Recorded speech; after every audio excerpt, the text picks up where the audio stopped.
Before we get into our panel, we were just going to do quick introductions, and then we're just going to cut right to the chase and have a wonderful discussion with these lovely people today. I'm Danielle Moore. I'm the East Coast VP at Spotter. And I'll let you guys take a... I insist ladies first.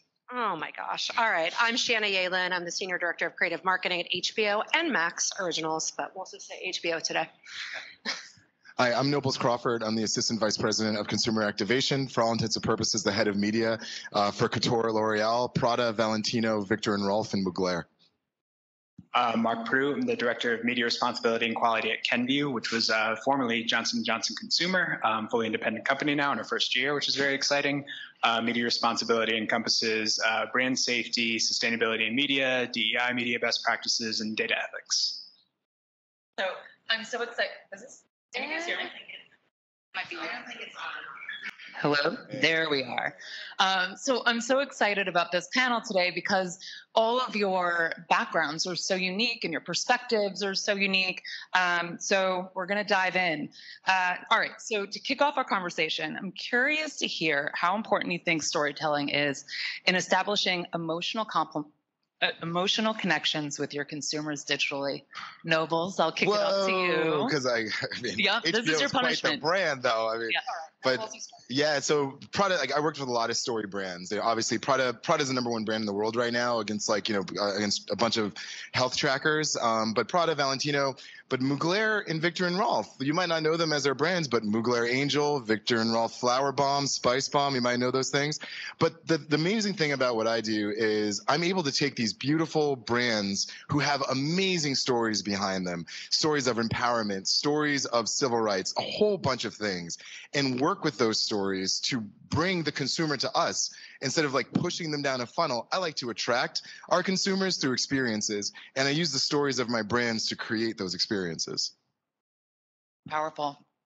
Would you like to add? I can happily jump in. So HBO and Max, obviously with Warner Brothers Discovery, we have a history of storytelling. It's the heart of everything we do.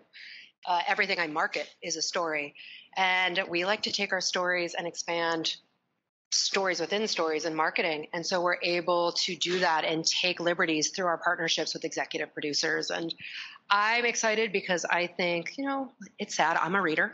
People aren't going to books in the same way anymore, but we're able to educate people through shows and through compassion.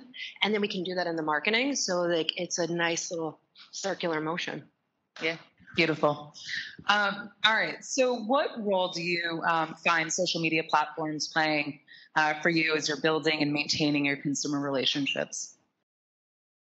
A huge one. I think to build a little bit just in terms of the storytelling and the role it plays in consumer connections, I think at Kenvue we think a lot about the positive associations and negative associations that our consumers can possibly build with their brands.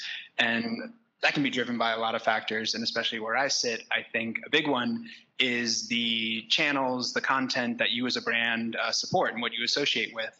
And there's a huge role that social media companies have to play in that there's a wide variety of content on their platforms. It can be difficult to navigate as far as a brand, what you want to align to and what you don't. And sometimes you're lacking the control to really dictate that, especially when you're working with social media platforms.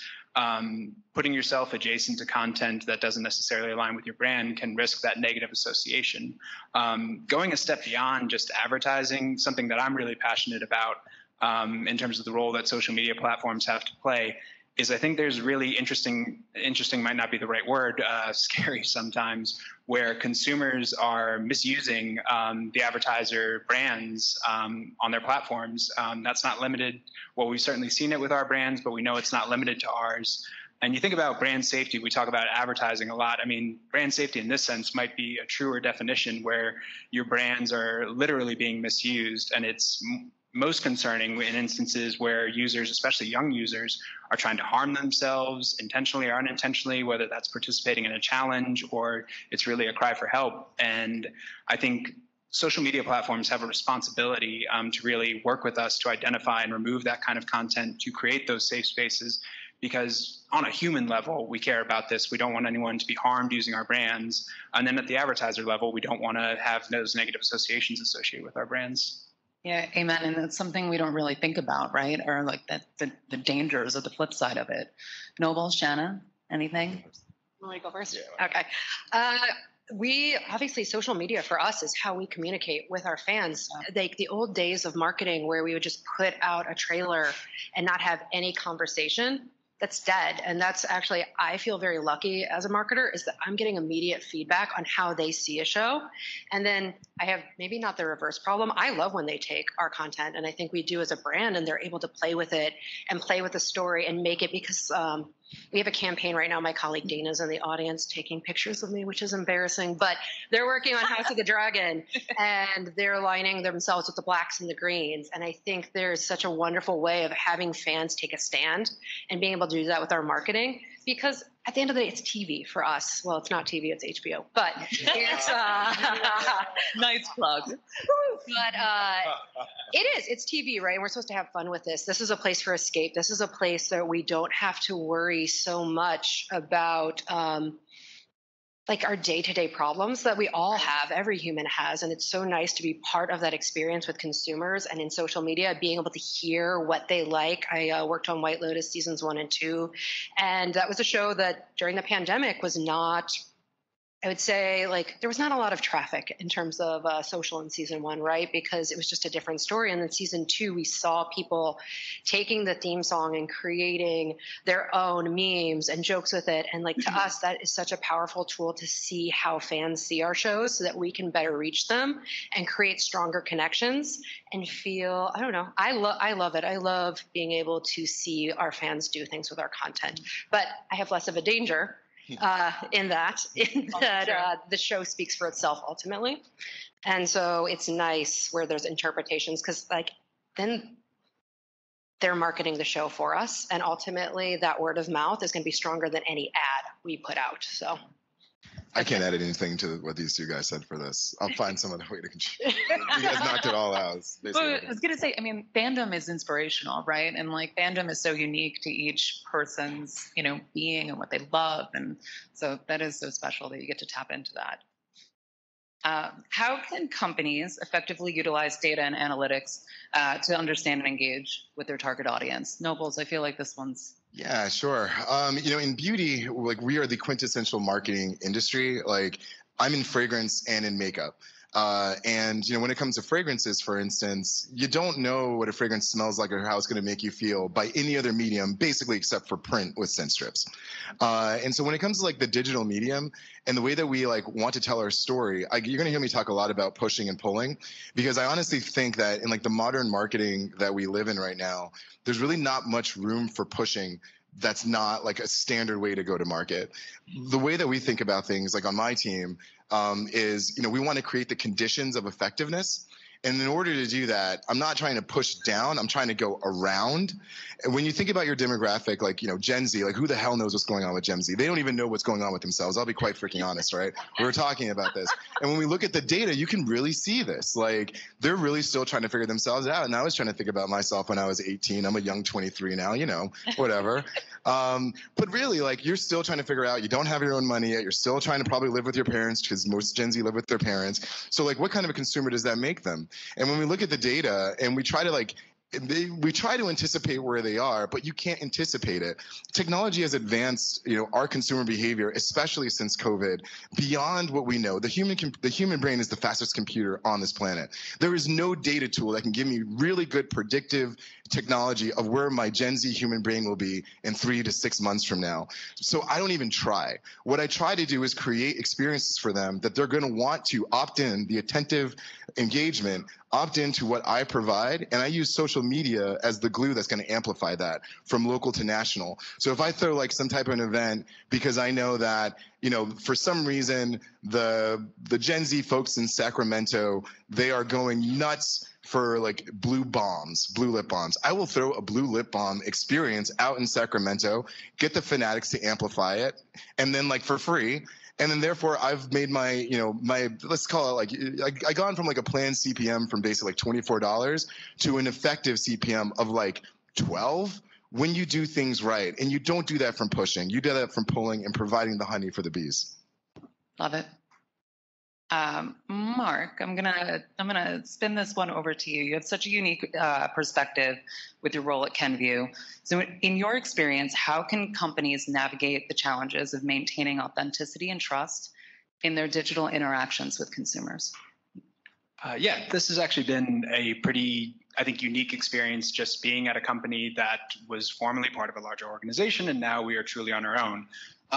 So at J&J Consumer, in this role, the iteration of it, you're protecting a 130-year-old brand, and by the nature, and the brands that are associated with it, by the nature of that, you take a very conservative stance towards brand safety. You say no a lot, and in terms of guidelines for content that you want to align to, stay away from, you err more on the conservative side. At Kenvue, it was pretty exciting because it's a lot of the same brands that consumers know and love, but we're a completely new corporation, and we have like a different outlook, a different stance on consumers we want to reach. And it was really fun to revamp our content guidelines because we got to really chip away at that conservative stance that we took as J&J Consumer. And we tried not to be so risk averse and really think about how do we appear where our consumers are in a way that is still living into Kenvue core values. And one of those big pieces was something that's really important to us is that, and it's carried over from J&J Consumer, is what's unique to what we care about from a suitability perspective is the accurate portrayal of doctors and nurses. That was something that we would not compromise on.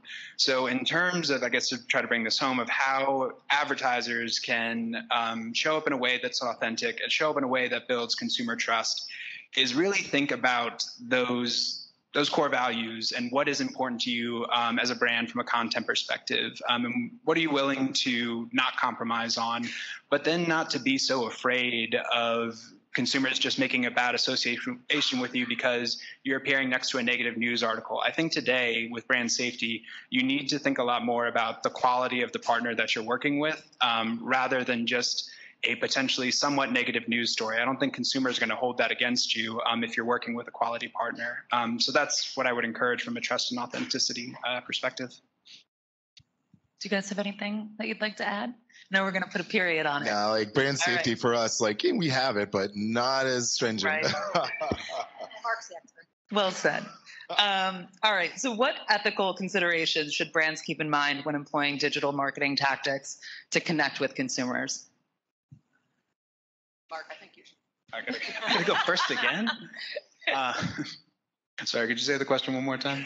You know what? Let's skip that question. No, we can. I want to make sure I frame this right. What ethical considerations should brands keep in mind when employing digital marketing tactics to connect with their consumers? We kind of covered it, but I think so. Yeah. The ethical guidelines for content, but also I think the data ethics piece, which I think is a term that gets thrown around a lot, and there's still a lot of room to make it your own. It's using data in a way that your consumers expect as far as messaging them. And I think that's much easier said than done. We often try to lay out language that's very clear to the consumer about what we're collecting, why we're using it, and how you can remove that if you want to. What gets mucked up in the works is you also have to incorporate all sorts of legalese and privacy language in there. So like I said, it's much easier said than done, but it's a goal we definitely we set for ourselves. And don't mess with COPA compliancy. Don't mess with that. If you hear someone talking Generation Alpha in your meetings, kick them the hell out of the room. Again, well said. Thank you, my friend. What are some successful examples of brands, either your own or others that you admire, that are leveraging digital channels to cultivate loyalty and advocacy amongst consumers, or just any work in general that you're finding inspiring in that way? I don't know if it's a brand. Taylor Swift is a brand right now. Yes, girl. And she completely understands her consumers in a way that whether I understand it or not, it doesn't matter because she has that connection. Like there was a partnership she did with Google that I was like, dear God, I want us to do something like that, where it was like filling in the lyrics and then it led you to something else. And I was like, this is amazing the way she can tap into partnerships. And I don't know her, but obviously there is an ability and an understanding of her audience. And I think as a brand with multiple shows and multiple voices, for us, it's like when I'm looking, I love HBO and I love Max and I love what we do. But I'm always looking for what's next. So I'm always looking at other brands and even like local brands. Like I go to a Bar 3 studio in Long Island City, and I think they do such a good job of like having their ethos right there, and they have no money. They're a local business. They're reaching people locally, but it's so authentic in how they're doing it that when I go there, it's the same experience as what I'm seeing online. And I think consumers get so turned off when there's inauthenticity in it. Totally. And so like, when I'm looking at these brands, I'm like, oh my gosh, those inspire me in that way. That's unexpected. And then of course we're all following like TSA and National Park Service, and those seem so boring. Well, I'm not a hiker, but for people that are probably not boring, but they have such a clever voice and a way to educate and connect with consumers. And I find that so admirable. And I get so excited to see other people in different spaces because that inspires work that we're doing.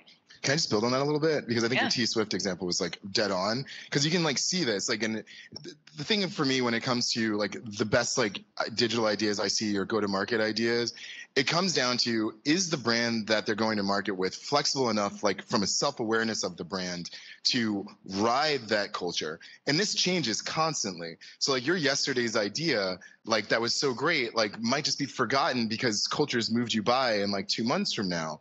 And so like, you know, when it comes to that, in order to do that, you have to have a very good sense of self-awareness of your brand. You have to know exactly what your brand notes are, your RTBs. You can't have any, you know, delineation from that. You have to have a consistent voice. And then as like, if you trust that, then you can now overlay that voice on top of culture, and you're always going to have hits because you're no longer trying to react to culture. You're predicting it and guessing. You're taking a risk. But that's how guesses pay off and become viral, is that when culture meets that foresight and the planning, boom, you've got it. Honestly, I haven't seen anyone go on a run like Old Spice or Burger King back in the day. I haven't seen anyone go on a run like that lately. Yeah. There's a bunch of nice little tactics, but like you want to string together these things.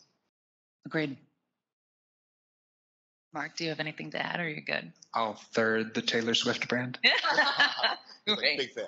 I love it. All right, this is interesting. So in what ways can personalization enhance a digital consumer experience without compromising privacy? We don't do personalization in beauty. Because honestly, like with Prada and Valentino, it's like folks come to us. Yeah.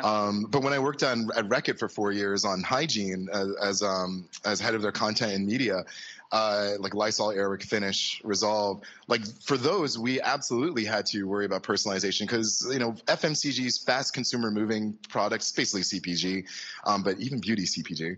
But FMCG specifically, like we really needed to kind of set ourselves apart from like Clorox, for instance, because when folks are in the aisle, there's really not that much brand loyalty to disinfectants. But during COVID, it was different.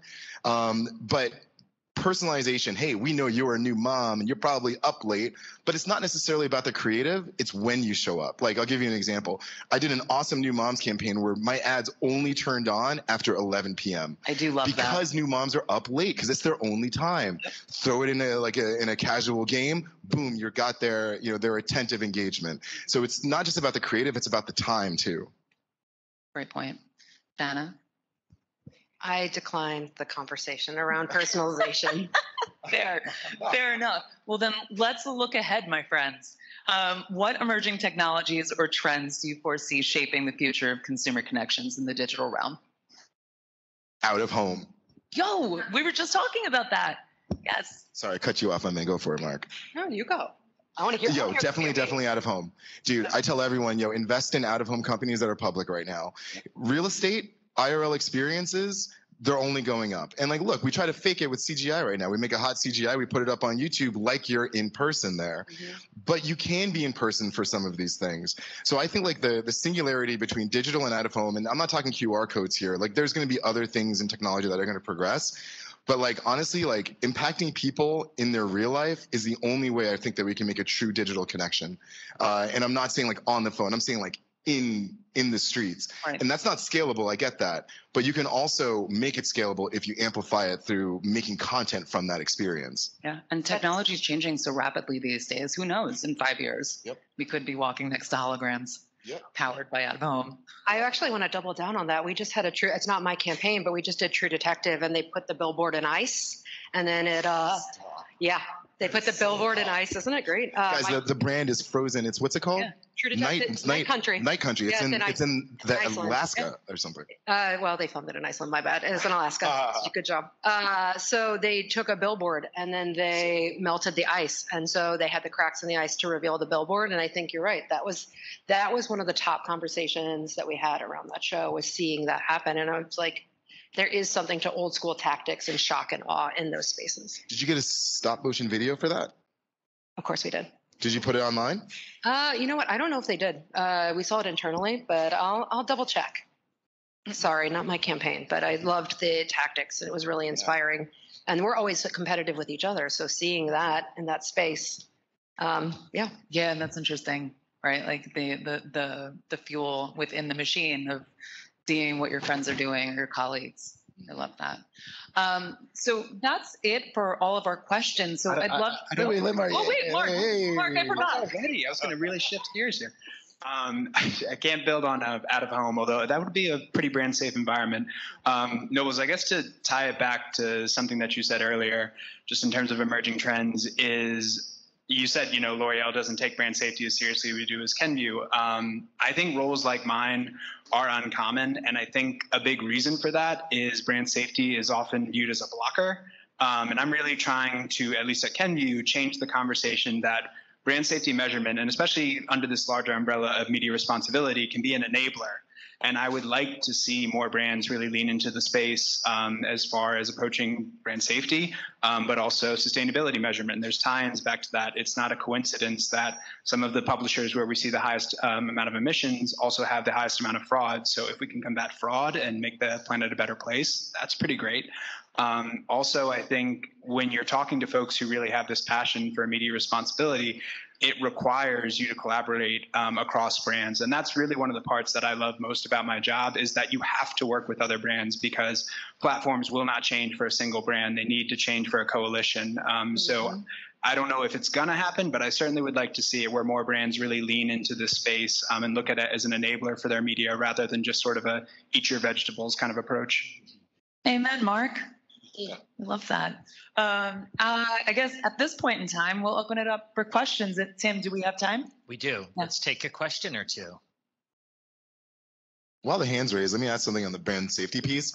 So like brand safety from our perspective would be more contextual safety. Like we don't necessarily want to be around what we call like non-elevated content. So like, I mean, I can't really give you an example because I'm not going to badmouth any of our great partners in this room.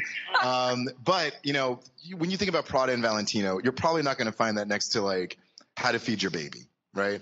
And even though that's safe from a brand perspective, contextually wise, not really safe for my brand because no one's going to be in the space about thinking about luxury goods when you're trying to think about feeding your baby. So like contextual alignment can also be considered brand safety, and that we take very seriously. No, 100%. Yeah. That's a good point. Any questions from the room? Great. How about a round of applause for our panel here? It's fantastic.